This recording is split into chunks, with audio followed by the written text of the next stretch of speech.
인생의 수많은 선택지 앞에서 길을 잃고 방황해 본 적이 있으신가요? 요한복음 14장에서 예수님은 내가 곧 길이요 진리요 생명이니라고 선언하십니다. 과연 예수님을 믿는다는 것은 무엇일까요?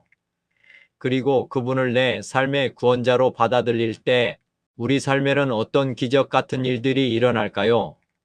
오늘 이 영상을 끝까지 보신다면 예수님을 믿는 것이 세상 그 어떤 것과도 바꿀 수 없는 가장 위대한 축복임을 깨닫게 되실 것입니다. 1. 왜 예수님만이 유일한 길일까요? 이 질문의 답을 찾으려면 창세기 3장으로 거슬러 올라가야 합니다. 인류의 조상 아담은 피조물임에도 불구하고 자신이 하나님, 주인이 되고자 하는 반란죄를 저질렀습니다. 사형에 해당하는 이 무거운 죄악으로 인해 우리 역시 내가 주인이 되는 삶을 살며 하나님과 단절되었습니다. 누군가 내 죗값을 대신 치러주지 않는 한 하나님께 돌아갈 길은 없었습니다. 바로 이때 예수님이 이 땅에 오셨습니다. 예수께서 이르시되 내가 곧 길이요 진리요 생명이니 나로 말미암지 않고는 아버지께로 올 자가 없느니라라고 선언하셨습니다. 예수님은 내 죗값을 대신 치르심으로 우리를 의인이라 칭함받게 하시고 하나님께 돌아가는 유일한 통로, 길이 되어 주셨습니다. 예수님은 말씀이 육신이 되어 우리 가운데 오신 변치 않는 참된 진리이십니다. 예수님은 영원한 생명을 가지신 분으로서 사망에 빠진 우리에게 참 생명을 주십니다. 이 믿음은 예수님과의 특별한 결혼입니다. 요한복음 14장 1절에서 예수님은 너희는 마음에 근심하지 말라 하나님을 믿으니 또 나를 믿으라 라며 자신을 믿으라고 말씀하십니다. 예수님이 아무리 좋은 분이고 능력이 많으시다 해도 믿음이 없어서 예수님을 내 마음 밖에 세워두신다면 그 생명을 온전히 누릴 수 없습니다.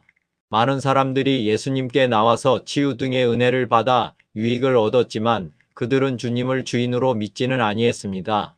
그들이 받은 은혜는 생명이 아닌 일시적인 것을 얻는데 그치고 말았습니다.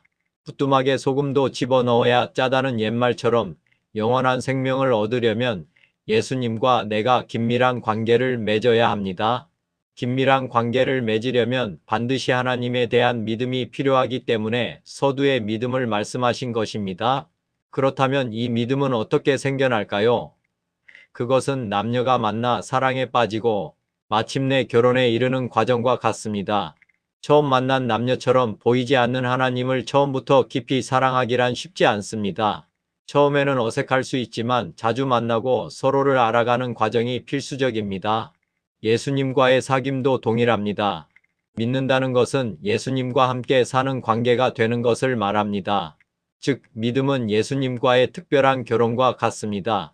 성경이 예수님을 신랑으로 믿는 우리를 신부로 부르는 이유가 바로 여기에 있습니다. 먼저는 성경 말씀을 통해 예수님을 알아가고 점차 사랑이 싹트기 시작합니다. 이 관계가 깊어지면 굳건한 믿음으로 자라납니다. 마침내 주님을 내 안에 모시고 싶은 단계에 이르면 마음의 문을 활짝 열고 주님을 영접하게 됩니다. 평생을 함께하겠다는 확신이 들 때 마음을 여는 것, 이것이 바로 남녀가 결혼을 선언하는 것과 같습니다. 3. 사랑하면 율법은 기쁨이 됩니다. 이처럼 사랑하는 사이가 되면 하나님의 말씀, 율법을 지키는 것은 더 이상 무거운 짐이 아니라 기쁨이 됩니다. 억지로 지켜야 하는 의무가 아니라 내 안에 계신 주님을 위해 무언가를 해드리고 싶은 뜨거운 열정에서 우러나오기 때문입니다. 결혼할 때 서약서를 쓰는 것과 같습니다. 서약서는 사랑하는 상대를 위해 자신이 무엇을 해주고 싶어서 기쁜 마음으로 적어 내려가는 사랑의 고백서입니다. 따라서 말씀, 서약을 지키느냐 못 지키느냐는 율법의 문제, 능력의 문제가 아니라 사랑의 문제입니다. 요한복음 14장에서 예수님은 율법을 지키는 힘이 어디서 나오는지를 명확히 말씀하십니다. 너희가 나를 사랑하면 나의 계명을 지키리라. 따라서 먼저 말씀을 억지로 지키려고 애쓰지 마십시오. 주님을 깊이 사랑하는 것이 먼저입니다. 부부가 헤어지는 이유는 사랑이 식어서 서약을 지키지 못하기 때문입니다. 구약시대 이스라엘 백성들이 말씀을 지키지 못한 것도 율법이 너무 어려워서가 아니라 하나님을 향한 사랑을 잃어버렸기 때문입니다. 요한계시록 2장에서 에베소 교회를 향해 너의 처음 사랑을 버렸느니라며 회복을 촉구하신 이유도 여기에 있습니다. 주님과의 첫사랑을 회복할 때 비로소 말씀을 온전히 지킬 수 있음을 기억하시기 바랍니다. 신랑 되신 예수님을 영접하고 믿을 때 우리 삶에는 구체적으로 어떤 놀라운 일들이 일어날까요? 요한복음 14장은 다음 7가지 기적을 약속합니다. 첫째는 하나님 아버지께로에 귀환할 수 있게 됩니다. 죄사함을 받고 단절되었던 창조주 하나님과의 관계가 온전히 회복됩니다. 둘째는 영원한 생명의 획득입니다. 즉 죽음으로 끝나는 인생이 아니라 영원한 삶을 누리게 됩니다. 셋째는 신분의 변화와 성령의 임재입니다. 보혜사 성령 하나님이 우리 안에 임하셔서 하나님의 자녀로 거듭나며 우리 몸 자체가 하나님의 성전이 되는 기적이 일어납니다. 넷째는 영원한 거처의 보장입니다. 주님께서 친히 우리를 위해 예비하신 영원한 천국 처소를 얻게 됩니다. 다섯째는 말씀을 지키는 능력이 생깁니다. 주님과 한 몸이 됨으로써 억지로가 아닌 십자가의 크신 사랑에 감격하여 기쁨으로 말씀을 지켜 행하게 됩니다. 여섯째는 더 큰 일을 행하는 삶으로 변화됩니다. 내 힘이 아닌 내 안에 계신 주님의 능력으로 예수님이 하신 일보다 더 큰 일도 감당할 수 있게 됩니다. 일곱째는 완전한 평안입니다.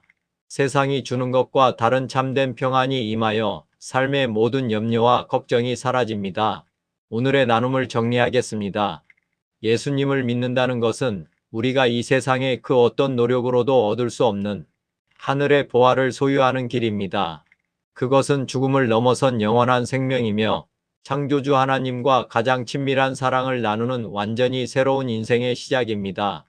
오늘 십자가에서 보여주신 그 크신 사랑 앞에 마음의 문을 열어 보십시오. 주님을 나의 영원한 신랑으로 영접해 보십시오. 주님을 영접하시면 진리의 영이신 성령께서 여러분의 삶을 진정한 기쁨과 평안으로 가득 채워주실 것입니다. 예수님을 믿고 새로운 인생으로 새 출발하는 여러분 모두가 되시길 축원합니다.